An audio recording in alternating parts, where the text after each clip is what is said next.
A humbling family man, Reese Wood, saw an open seat for real change in his community. Reese Wood started in the race for Wisconsin State Assembly District 44 in Janesville, running on a campaign to unite communities and be transparent. He got kicked off because of ongoing voter suppression and is now a write-in candidate. A wise man once said, "Without deviation from the norm, progress is not possible." We deserve real change for real people. Reese will be at his local park in Janesville tomorrow for a Meet Your Candidate gathering. And if you're from the area or you know anybody who's going to be there, please show up, join the conversation. Everybody, please welcome Reese Wood.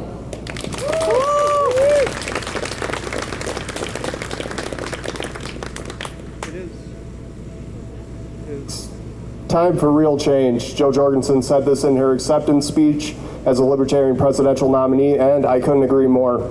Among libertarians, there's a popular phrase, carry the torch. I'd like to give you an idea of what carrying the torch has been like for one individual. I come from a politically apathetic upbringing. Growing up, political discussions were never popular, didn't occur much. I can tell you the first time I remember discussing politics, it was on September 11th, 2001. I was in my sophomore year at high school biology class, watching the news on TV with classmates. Shortly later, we were asked to resume our schedule. When I got home that evening, my father and I had the first political discussion I can remember. As he spoke to me, I could sense some uncertainty. Like many of us, he was afraid things would get much worse, and he didn't know what we would do if they did become worse. Would a war begin in the United States? Would we attempt to flee? Would we leave the country and try to find somewhere else? Like many of us, we concluded we would resume life as normal and hope for the best. By the time I graduated in 2004, I had gone from politically apathetic to vocally against the war on terror and the Bush-Kerry duopoly election. For me, forgive me, but I did support Ralph Nader during that time. I had no idea what third parties really were or independent candidates, but slowly I realized there was more than one alternative in most of our elections. I had a moment of awakening when I realized you don't have to go along with the two traditional parties. This is when I began to walk on my own 2 feet when it comes to politics. I began my political activism in the 2012 election, putting door hangers out for Gary Johnson, even collected my first few signatures for Libertarian candidates. When I decided to run my first campaign for Assembly in 2017, one factor was that I felt compelled to keep the momentum going that I saw regular people working to get on the ballot in our state. What I witnessed were regular people showing up in elections for state assembly, Congress, and presidential candidates.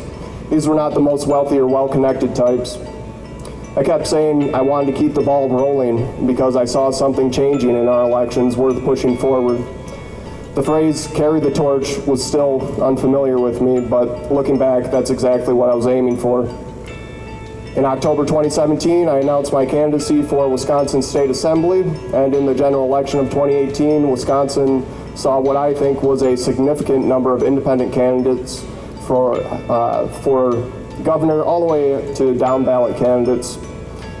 It might have been the largest frequency of independent and third party candidates we've ever seen in Wisconsin in that election.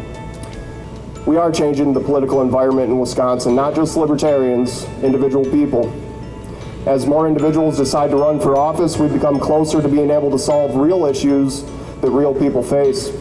And we step further away from the unjust traditions within our government.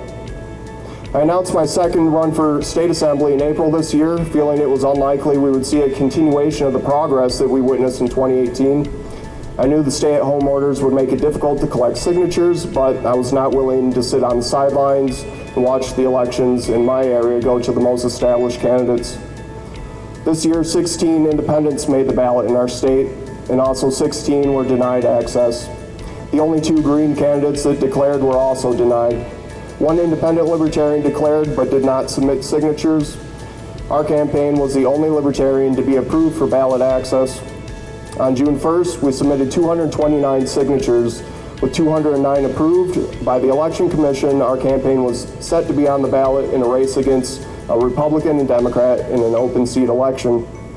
Within 3 days, the executive directors of both the Republican and Democratic Assembly campaign committees challenged 13 to 17 various signatures. In the end, just enough were challenged and took us off the ballot. I'm now continuing as a write-in, and our race for the 44th Assembly District has one thing in common, I believe, with Joe Jorgensen's campaign. The Republican and the Democrat in our races have already exemplified the negative traditions of politics by doing what they can to ignore us. Like the Jorgensen campaign, I aim not only to win the election, but to equally inspire. The Libertarian Party has exceeded my expectations this year with our presidential and vice presidential candidates, and I couldn't be more inspired to be campaigning as a Libertarian. I'm now a father of 4. I have 4 daughters, 1 little boy, and you can bet I'm proud to have Jorgensen and Cohen at the top of our tickets.